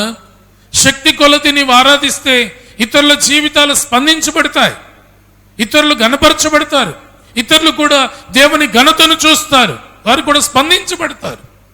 మనం ఎప్పుడు శక్తిని ఉపయోగించాం. చేతులు ఎత్తాం, ఎత్తిన మన శక్తి కొలది ఎత్తాం. ఏదో ఫార్మాలిటీకి ఇలాగ అందరూ ఎత్తారు కనుక ఎత్తేసి మళ్ళీ దించేయడం. ఈరోజు నీ చేతులు దేవుని కొరకు శక్తి గలవిగా నిలవాలి. దేవునికి స్తుతి ఏమిటో తెలుసా? నీ శక్తినంతా దేవుని కొరకు ఉపయోగించటం. నాకెంత సామర్థ్యం ఉంది, నాకెంత శక్తి ఉందో అంత శక్తిని దేవుని కొరకు ఉపయోగించడమే నిజమైన ఆరాధన. దేవుడు మన స్తుతులపై ఆసీనుడు. ఆయన ఆరాధిస్తూ ఉంటే ఘనమైన కార్యాలు జరుగుతాయి. ఆయన ఆరాధిస్తుంటే ఘనమైన కార్యాలు జరుగుతాయి. ఇశ్రాయేలు సమాజం యెరికో ప్రాకారం ఎదుట నిలిచి ఆరాధించారట. యెహోషువ గ్రంథం 6వ అధ్యాయము 20వ వచనాన్ని మనం చూస్తే, యెహోషువ గ్రంథం 6వ అధ్యాయము 20వ వచనంలో రాయబడిన మాట ఏమిటి అంటే, యాజకులు బూరలు ఊదగా ప్రజలు కేకలు వేసిరి. ఆ బూరల ధ్వని వినినప్పుడు ప్రజలు ఆర్భాటముగా కేకలు వేయగా ప్రాకారము కూలెను. కేక వేస్తే, శక్తిని ఉపయోగిస్తే అడ్డుగా నిలిచిన ప్రాకారాలే ఏమైపోయాయి? కూలిపోయాయి. ఈరోజు నీ స్తుతి శక్తివంతమైనదైతే, నీవు శక్తితో నీవు దేవుణ్ణి ఆరాధించడం ప్రారంభిస్తే, నీకెంత బలముందో, నీకెంత సామర్థ్యం ఉందో అంతటిని ఉపయోగించి దేవుని కొరకు వాడబడితే ఘనమైన కార్యాలను మనం చూడగలుగుతాం.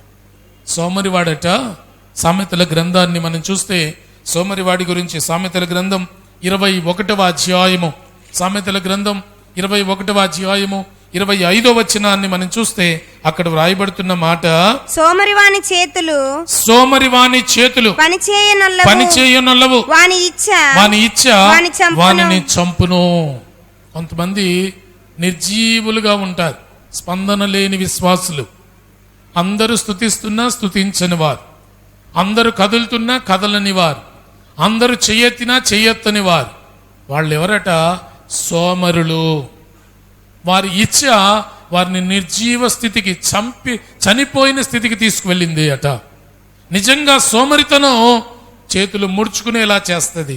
చేతులు ఎత్తాం దేవుని కొరకు, స్తుతించం దేవుని కొరకు, చప్పట్లు కొట్టం దేవుని కొరకు, దేవుని కొరకు శక్తిని వాడము. సోమరితనం. ఆ సోమరితనం ఎక్కడికి తీసుకెళ్తుందో తెలుసా? నిర్జీవ స్థితికి నిన్ను తీసుకుని వెళ్తుంది. మృతులు దేవుణ్ణి స్తుతించలేరు, మృతులు దేవుణ్ణి గణపరచలేరు, మృతులు దేవుణ్ణి ఆరాధించలేరు. ఈరోజు ఎవరు అంటే చేతులెత్తలేని వాళ్ళు.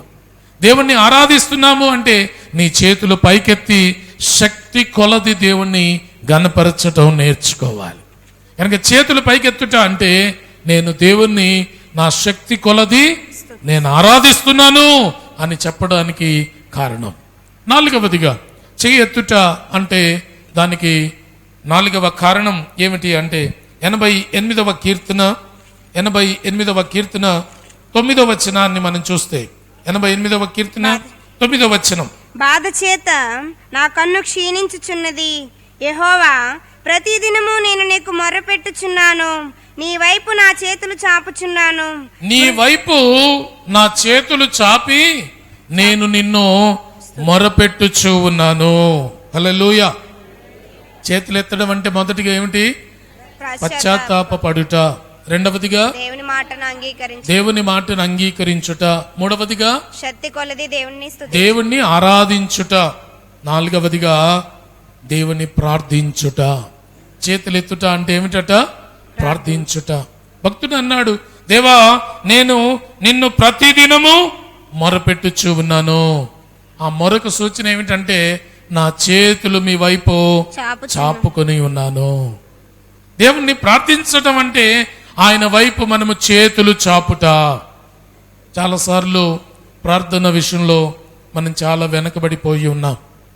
దేవుడు అంటాడు, ఇర్మియా గ్రంథం 33వ అధ్యాయము, ఇర్మియా గ్రంథం 33వ అధ్యాయము 3వ వచనాన్ని మనం చూస్తే అక్కడ వ్రాయబడుతున్న మాట, నాకు మొరపెట్టు నేను నీకు ఉత్తరం ఇస్తాను, నీవు గ్రహింపలేని గొప్ప సంగతులు గూఢమైన విషయాలు నీకు తెలియజేస్తా. ప్రార్థిస్తేనట దేవుడు జవాబిస్తాడట. ప్రార్థిస్తే దేవుడు జవాబిస్తాడు. అయితే మన ప్రార్థనకి ఎందుకు ప్రతిఫలం రావడం లేదు? మన ప్రార్థనకి ఎందుకు జవాబు రావడం లేదు? ఎందుకు మన ప్రార్థన ఫలభరితం కావడం లేదు? ఎందుకు మనం ప్రార్థించినా దేవుని కార్యాలు అనుభవించలేకపోతున్నాము అంటే ప్రార్థిస్తున్నాము గాని మన చేతులు ఆయన వైపు చాపలేకున్నాము. చేతులు చాపుట అంటే పూర్ణ హృదయంతో, పూర్ణ ఆత్మతో దేవుణ్ణి ప్రార్థించుట, మనస్ఫూర్తిగా ప్రార్థించాలి. చాలామంది ప్రార్థన పెదాలతోనే ఉంటుంది. కొంతమంది ప్రార్థన రికార్డు, అంతే, ఇంకెప్పుడు చేసినా అదే ప్రార్థనే, రికార్డు ప్రార్థన. భోజనం దగ్గర అదే ప్రార్థన, పడుకునే దగ్గర అదే ప్రార్థన, శవం దగ్గర అదే ప్రార్థన, ఆరాధనలో అదే ప్రార్థన, ప్రభు సంస్కరణ దగ్గర అదే ప్రార్థన, ఒకే ప్రార్థన. ఆ ప్రార్థన హృదయంలో నుండి వచ్చింది కాదు. హృదయ స్పందనలో నుండి వచ్చే ప్రార్థనకు రకరకాలైన కోణాలు ఉంటాయి. ఒకానొక సందర్భంలో ఆ పరిస్థితులను బట్టి నీ హృదయం స్పందిస్తే ఆ ప్రార్థన తీరు మారుతుంది, ప్రార్థన పరిస్థితులు మారుతుంది, ఆ ప్రార్థనలో పదాలు మారిపోతాయి. కానీ ఈ దినాల్లో చేతులెత్తి ప్రార్థించలేకపోతున్నాం. చేతులెత్తి ప్రార్థిస్తేనట మన ప్రార్థన ఫలభరితం. నిర్గమకాండం 17వ అధ్యాయము, నిర్గమకాండం 17వ అధ్యాయములో మనం వెళ్తే అక్కడ మోషే ప్రార్థన మనకు కనబడతా ఉంది. నిర్గమకాండం 17వ అధ్యాయము 10వ వచనం. యెహోషువ మోషే తనతో చెప్పినట్లు చేసి అమాలేకీలతో యుద్ధమాడెను. కదమ్మా, నిర్గమకాండం 14వ అధ్యాయం, నిర్గమకాండం 14వ అధ్యాయం 10వ వచనాన్ని మనం చూస్తే అక్కడ వ్రాయబడుతున్న మాట, ఫరో సమీపించుచుండగా ఇశ్రాయేలీలు కన్నులెత్తి ఐగుప్తీయులు తమ వెనుక వచ్చుట చూచి మిక్కిలి భయపడి యెహోవాకు మొరపెట్టిరి. ఇశ్రాయేలీల పరిస్థితి భయంకరంగా మారింది. కారణం ఏమిటంటే ఐగుప్తును విడిచిపెట్టారు, ఐగుప్తులో నుండి బయటకు వచ్చారు, ఐగుప్తు నుండి వెలుపలికి వచ్చి ప్రయాణం సాగిస్తున్నారు కానానుకు వెళ్ళాలని. ఎదురుగా ఎర్ర సముద్రం వచ్చింది. ఎర్ర సముద్రం వచ్చిన తర్వాత వారు ఎంతో బాధపడుతున్నారు. ఎర్ర సముద్రం ఎలా దాటాలి అని ఆలోచిస్తున్నారు. ఈ లోపల వెనక ఫరో సైన్యం వారిని తరుముకుంటూ వస్తుంది. ఆ ఫరో సైన్యం దగ్గరకు వచ్చే కొలది వీళ్ళకి భయం పెరిగిందట, ఆందోళన పెరిగింది. ప్రార్థించడం ప్రారంభించారు. దేవా మమ్మల్ని రక్షించు, దేవా మమ్మల్ని విమోచించుమని ప్రార్థించడం ప్రారంభించారు. ఇశ్రాయేలీలు ప్రార్థించారు, మోషే కూడా ప్రార్థించాడు. దేవుడు ఆ ప్రార్థన విని అన్నాడు. 15-16 వచనాలు, నిర్గమకాండం 14వ అధ్యాయము 15-16 వచనాలు. అంతలో యెహోవా మోషేతో, నీవేళ నాకు మొరపెట్టుచున్నావు, నీవెందుకు నన్ను ప్రార్థన చేస్తున్నావు, సాగిపోవుడి అని ఇశ్రాయేలీలతో చెప్పు. నీవు నీ కర్రను ఎత్తు ఆ సముద్రము వైపు నీ చెయ్యి చాపి దాని పాయలుగా చేయుము. హల్లెలూయా. ఎందుకయ్యా ప్రార్థన చేస్తున్నావు? చేతులెత్తు. దేవుడు మోషేకి చెప్పిన మాట ఇది. మోషే, నీ ప్రార్థన కాదు, నీ చేతులు ఎత్తబడాలి. చేయి ఎత్తు, నువ్వు గొప్ప కార్యం చూస్తావు. మోషే చెయ్యి ఎత్తాడట, ఎర్ర సముద్రం రెండుగా పాయలైపోయింది. అంతకు ముందు చేసిన ప్రార్థన అంతా చెయ్యి ఎత్తకుండా చేసిన ప్రార్థన, అంటే ఏమాత్రం బలం ఉపయోగించకుండా చేసిన ప్రార్థన.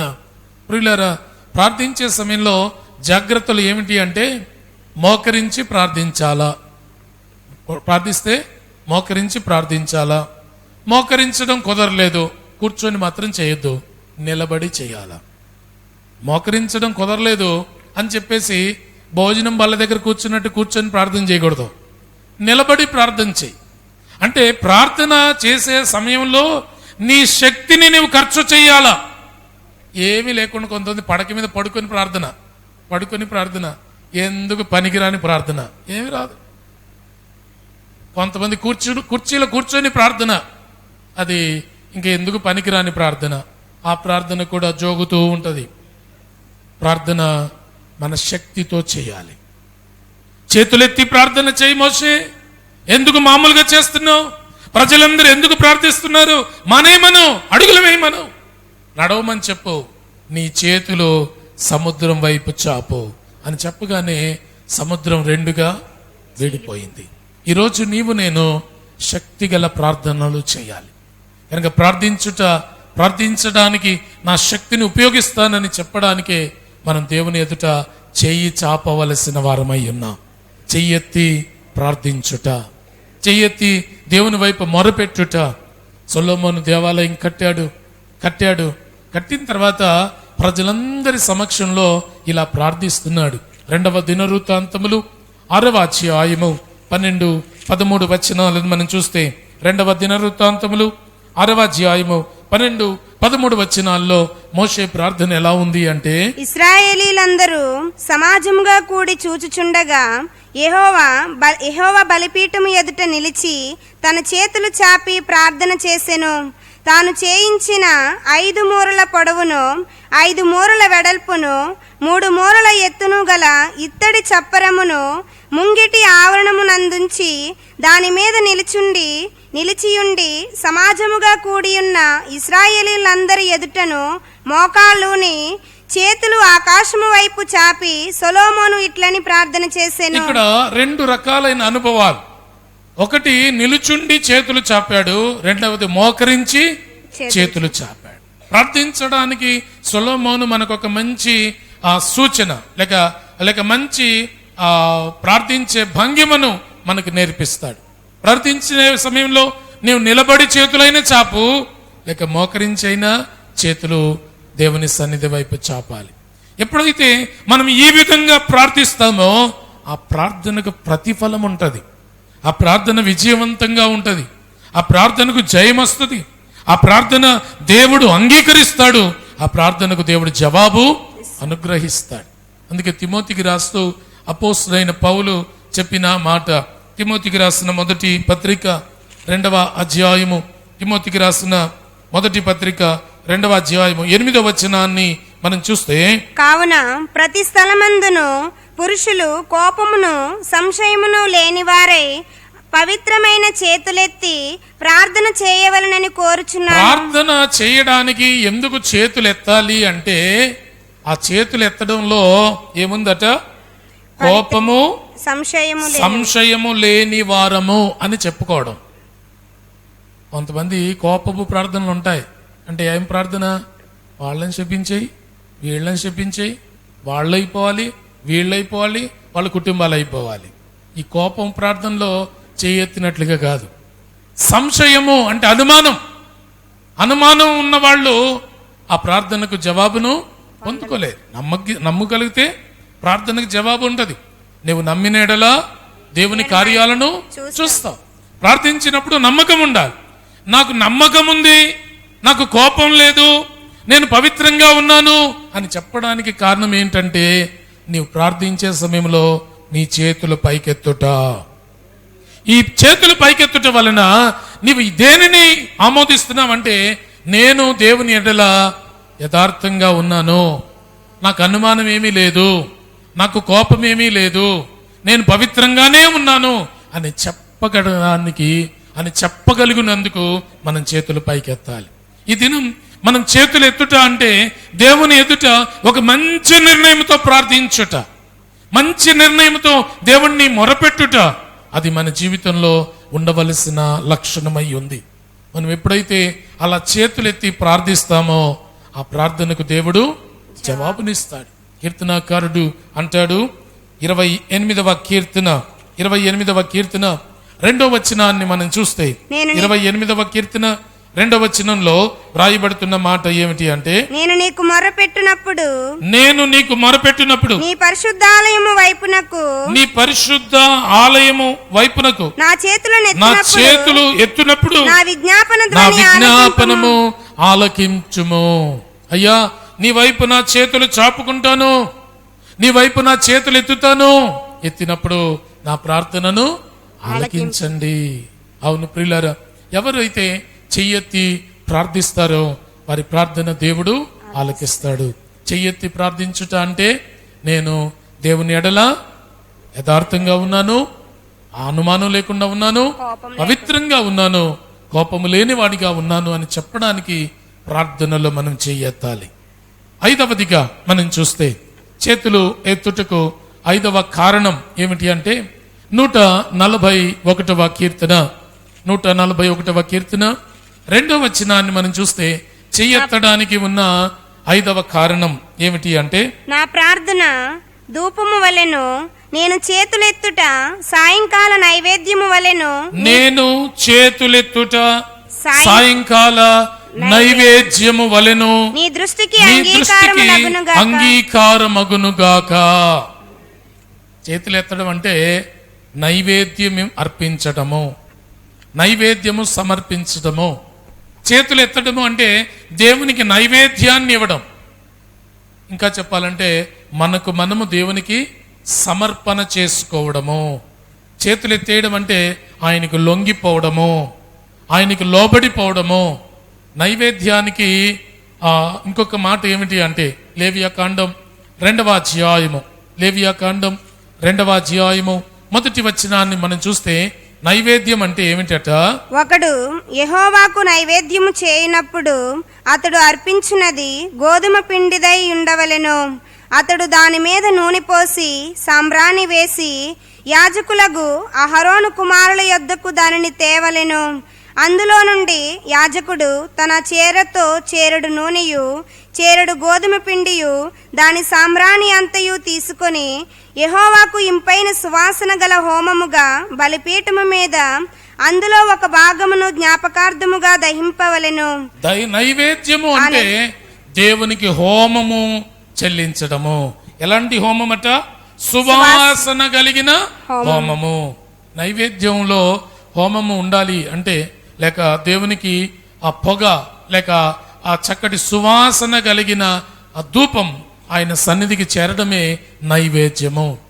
సువాసన కలిగిన ధూపం దేవుని సన్నిధానానికి వెళ్ళాలంటే ఆ నైవేద్యంలో అనేక రకములైన సుగంధ ద్రవ్యములు వేయబడాలి.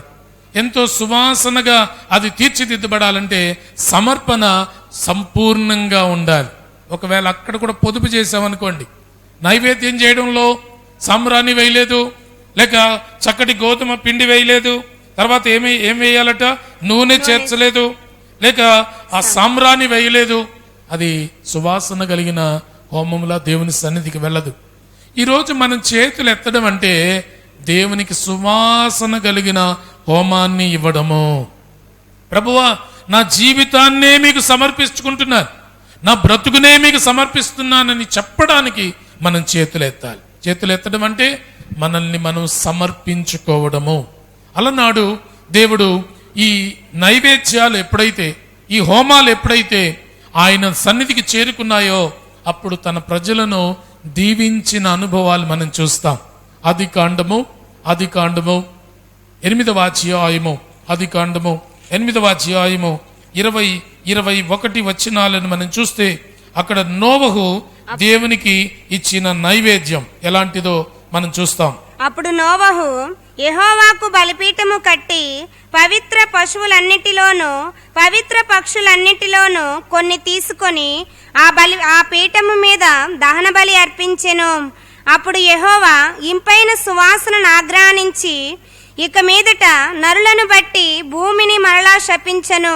ఎందుకనగా నరుల హృదయాలోచన వారి బాల్యము నుండి చెడ్డది.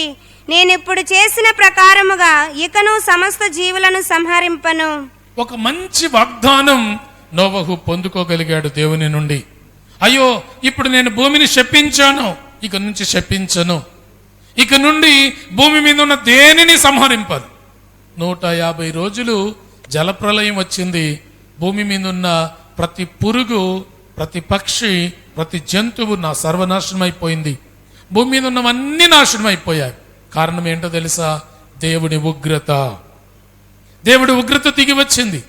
దేవుడు వారిని శపించాడు. భూమిని సర్వంగా సమూలంగా నూతనపరచాలని దేవుడు అనుకున్నాడు. ఎప్పుడైతే నోవహు బలి ఇచ్చాడో, సువాసన కలిగిన హోమాన్ని దేవుడికి ఆ ధూపంగా వేశాడో, వెంటనే ఆ ధూపాన్ని ఆస్వాదించిన దేవుడు వెంటనే అనుకున్నాడట, నేను ఎందుకు ఇలా చేసి ఉండకపోయి ఉంటే బాగుండినేమో అనుకుని ఇక నుండి ఎప్పుడు ఇలా చేయను. ఆదాముతో చెప్పాడు. ఆదికాండం 3వ అధ్యాయం 17వ వచనంలో, నిన్ను బట్టి భూమి శపించబడి ఉంది, కానీ ఇప్పుడు నేను శపించను. భూమి బలత్కారంతో నిండి ఉంది కనుక బలత్కారాన్ని తుడిచివేయడానికి జలప్రలయాన్ని రప్పించాను, ఇక ఎప్పుడు నేను రప్పించను.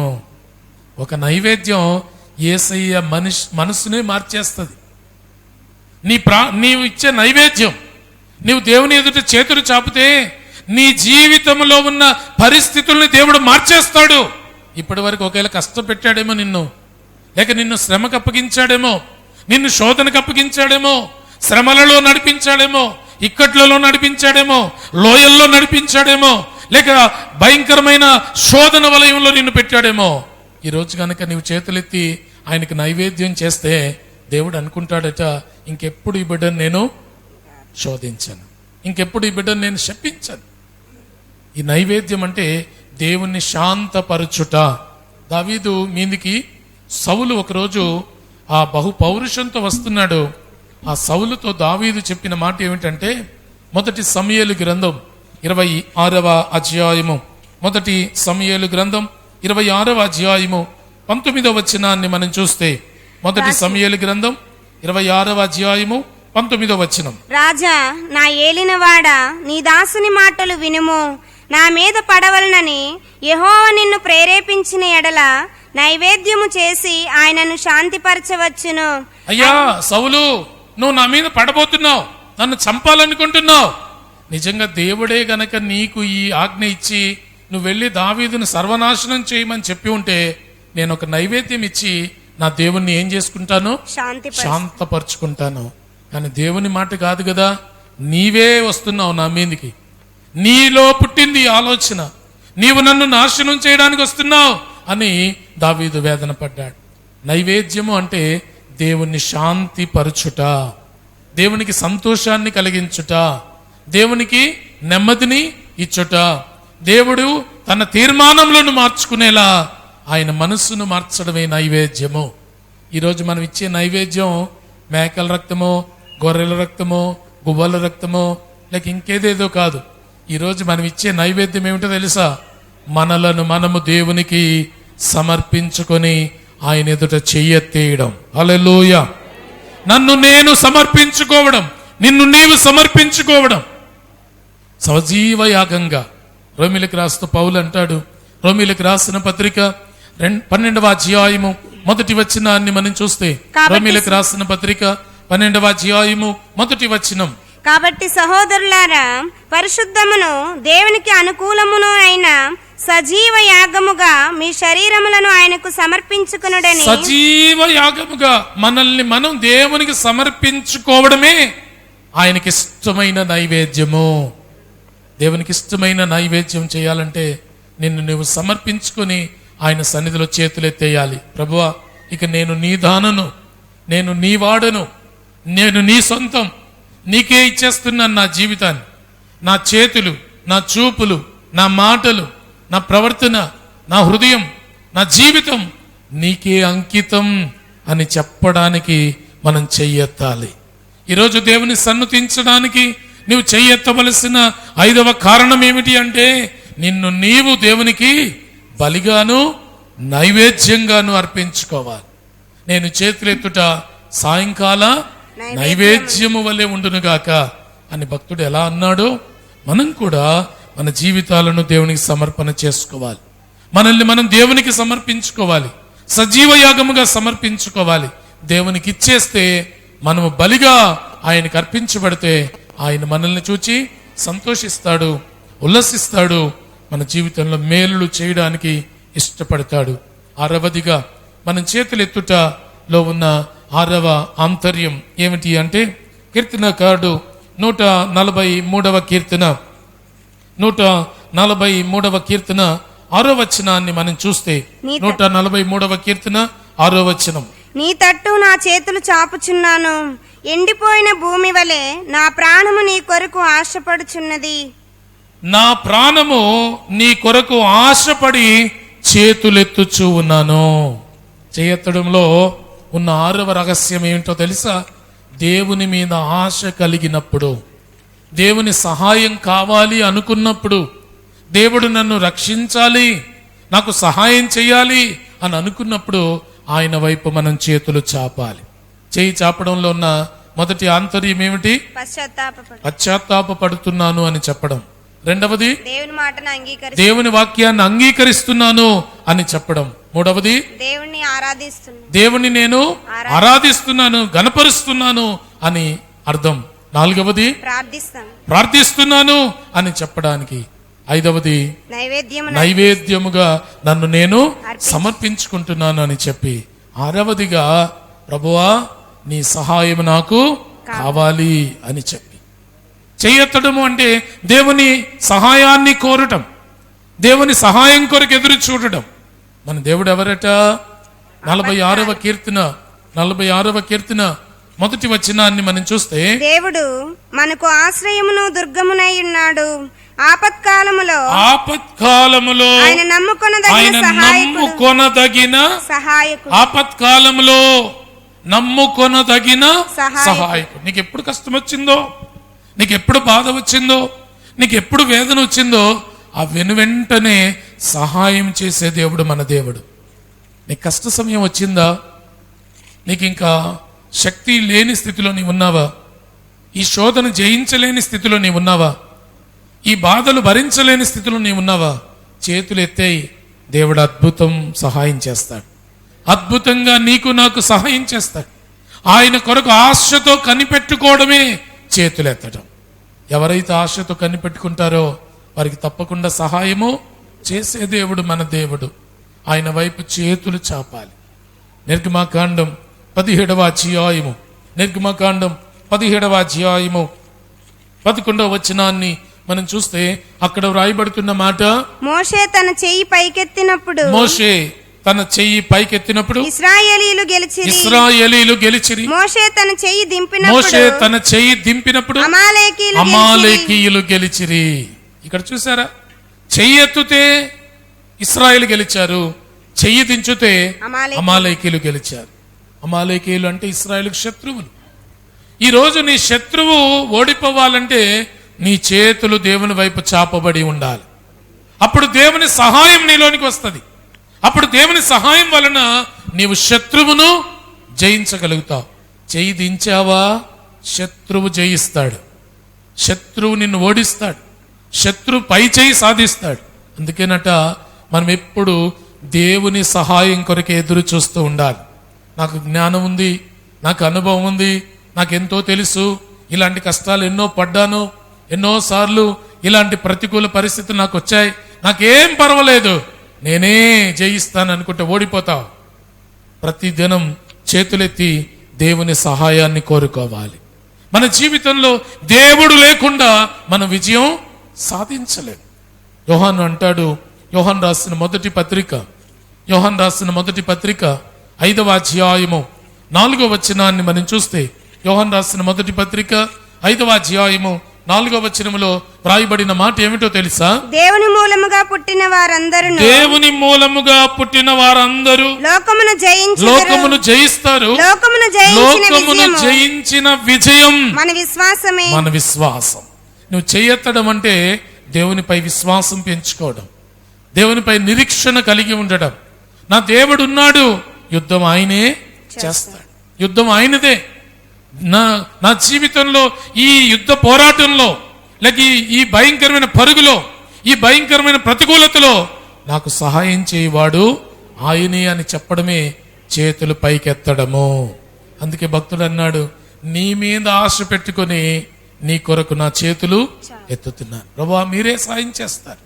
దావీదు ఎలా అని లోయలోనికి వెళ్ళినప్పుడు ఆయన ఇదే మాట చెప్పాడు. మొదటి సమూయేలు గ్రంథం 17వ అధ్యాయము 47వ వచనాన్ని మనం చూస్తే దావీదు చెప్తున్న మాట ఏమిటి అంటే, అప్పుడు యెహోవా కత్తి చేతను ఈటె చేతను రక్షించువాడు కాడని ఈ దండు వారందరూ తెలుసుకొందరు. యుద్ధము యెహోవాదే, ఆయన మిమ్మును మా చేతికి అప్పగించునని చెప్పాను. ఇక్కడ దావీదు అంటున్నాడు, దేవా నువ్వు కత్తి చేతితోనూ బాణం చేతిలోనూ లేక ఈ మనుషుల యుక్తి చేతను జయమిచ్చే దేవుడు కాదని, యుద్ధం నీవే చేస్తావని ఈ సర్వ సమాజానికి తెలియపరచాలని నేను చేతులెత్తేశాను అని చెప్పాడు. యుద్ధం ఎవరిదంట? దావీదుది కాదు, యెహోవాది. యుద్ధం నేను కాదు, చేతులెత్తేస్తున్నాను, దేవుడే యుద్ధం చేస్తాడు, దేవుడే కార్యం చేస్తాడు, దేవుడే అద్భుతం చేస్తాడు అని దావీదు చేతులెత్తాడు. ప్రియ సహోదరి సహోదరుడు, నీవు నేను చేతులెత్తుట అంటే ఏమిటో తెలుసా? దేవునిపై ఆధారపడుట, దేవుని సహాయం కొరకు మనం ఎదురు చూచుట, దేవా నీవే నన్ను నడిపించుము అని ఆయన వైపు చూడడమే చేతులెత్తడానికి సూచన. ఏడవదిగా చివరిదిగా మనం చేతులెత్తుట అంటే ఏమిటో తెలుసా? చేతులెత్తుట అంటే విలాప వాక్యములు 2వ అధ్యాయము, విలాప వాక్యములు 2వ అధ్యాయము 19వ వచనాన్ని మనం చూస్తే అక్కడ భక్తుడు చెప్పిన మాట ఏమిటి అంటే, నీవు లేచి రేయి మొదటి జామున మొర్రపెట్టుము, నీళ్లు కుమ్మరించినట్లు ప్రభు సన్నిధిని నీ హృదయమును కుమ్మరించుము. నీ పసిపిల్లల ప్రాణము కొరకు, నీ పసిపిల్లల ప్రాణము కొరకు నీ చేతులను నీ ఆయన తట్టు చేతులు ఎత్తుము. ఆయన తట్టు ఎత్తుము. ఎత్తుము. చేతులు ఎత్తుటలో ఉన్న 7వ రహస్యం ఏంటో తెలుసా? రక్షణ. నీ పిల్లలకు రక్షణ, నీ పిల్లలకు కాపుదల, నీ కుటుంబానికి భద్రత. చేతులెత్తుట ద్వారా దేవుని సంరక్షణలోనికి మనం వెళ్తాం. ఈ దినాల్లో సైతాను బహుయుక్తిగా మన పిల్లల జీవితాలలో ప్రవేశిస్తూ ఉంది. మన పిల్లల జీవితాలను పాడు చేయడానికి సాతాను ఎంతో యుక్తిగా పనిచేస్తూ ఉన్నాడు. ఇర్మియా గ్రంథం 9వ అధ్యాయము 21వ వచనాన్ని మనం చూస్తే, ఇర్మియా గ్రంథం 9వ అధ్యాయము 21వ వచనంలో, వీధులలో పసిపిల్లలు లేకుండాను, రాజమార్గములలో యవనులు లేకుండాను వారిని నాశనము చేయుటకై మరణము మన కిటికీలను ఎక్కుచున్నది. మన పసిపిల్లలను పట్టుకోవడానికి, యవనస్తులను పాడు చేయడానికి మరణం మనల్ని వెంటాడుతూ ఉంది. పిల్లల జీవితాలను పాడు చేయడానికి ప్రయత్నిస్తూ ఉంది. ఒకానొక దినం దేవుడు అన్న మాట ఏమిటో తెలుసా? ఇర్మియా గ్రంథం 6వ అధ్యాయము, ఇర్మియా గ్రంథం 6వ అధ్యాయము 11వ వచనాన్ని మనం చూస్తే అక్కడ వ్రాయబడుతున్న మాట, కావున నేను యెహోవా క్రోధముతో నిండి ఉన్నాను, దానిని అణుచుకొని నేను విసిగి ఉన్నాను. ఒకడు తప్పకుండా వీధిలోనున్న పసిపిల్లల మీదను, ఒక్కడు తప్పకుండా అందరి మీద, వీధిలో ఉన్న పసిపిల్లలందరి మీద, యవనుల గుంపుల మీద నేను క్రోధమును నింపబోతున్నాను. ఆ పిల్లల మీదకి ఉగ్రతను కుమ్మరించబోతూ ఉన్నాను. కారణం, అవిధేయులుగా జీవిస్తున్నారు, భ్రష్టులుగా జీవిస్తున్నారు, వారి జీవితాలు పాడైనవిగా ఉంటున్నాయి, నాకు ఆయాసాన్ని కలిగించేలా వారు ఉంటున్నారు. వారి మీద క్రోధముతో నేనున్నాను. ప్రియులారా, ఈరోజు మన పిల్లలను రక్షించుకోవలసిన బాధ్యత మనపై ఉంది. వారిని రక్షణ మార్గంలో నడిపించాల్సిన బాధ్యత మనపై ఉంది. వాళ్ళని యోగ్యులనుగా తయారు చేయవలసిన బాధ్యత మన పైన ఉంది. మన పిల్లల జీవితాలను కట్టవలసిన బాధ్యత మనకున్నది. వారిని కట్టాలంటే నీ శక్తితో కాదు, దేవుని కృపతో కట్టాలి. అందుకే చేతులు ఎత్తేయాలి. ప్రభువా, నీ కృప బిడ్డలపై ఉంచండి, మీ భద్రత నా బిడ్డలపై ఉంచండి, మీ క్షేమం నా బిడ్డలపై ఉంచండి అని ఆ బిడ్డలను దేవునికి అప్పగించడానికి చేతులు ఎత్తాలి.